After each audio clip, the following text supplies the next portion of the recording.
Hey, what's up? Welcome to Rattling Bones Club. In this video I'm going to show you how to lock the console if you're using a MIDAS M32 or a BEHRINGER X32.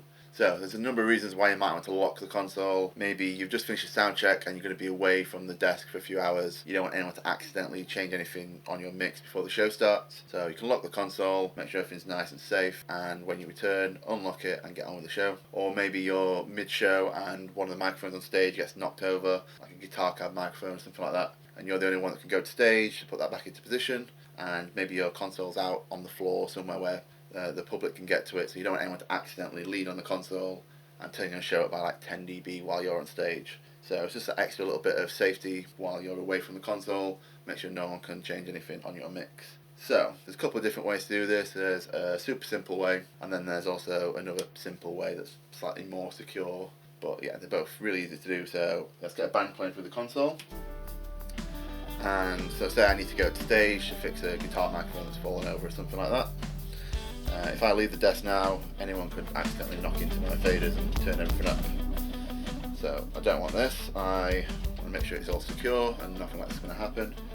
So to lock the console, you're going to come to the home button, and depending on which console you're using, the home button might be in a slightly different place. But both the M32 and the X32 both have a home button. This is the MIDAS M32R that I'm using. So you can find your home button and you hold it down for about 3 to 4 seconds.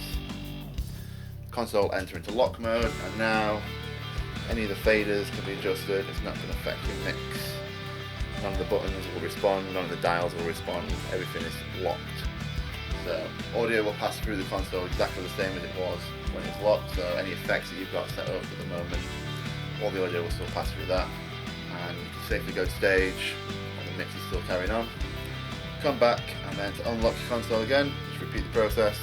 Hold the home button down for about 3 to 4 seconds, console unlocks, everything goes back to exactly as it was when you first locked it.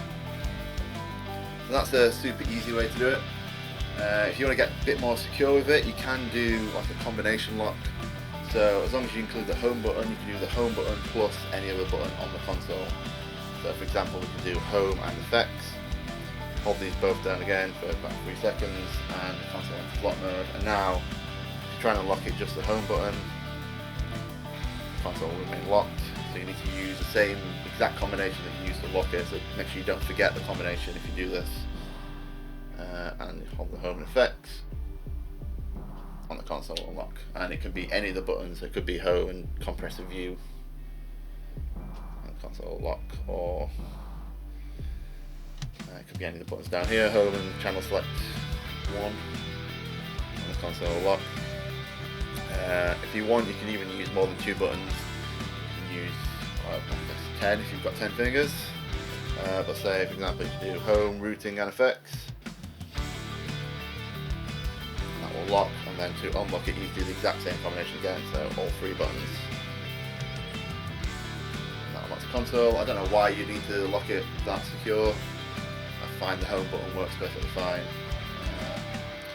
But yeah, if you found that helpful, let me know down in the comments. Check out the rest of the channel, like, subscribe, all that other YouTube jazz, and yeah, I'll see you in the next video.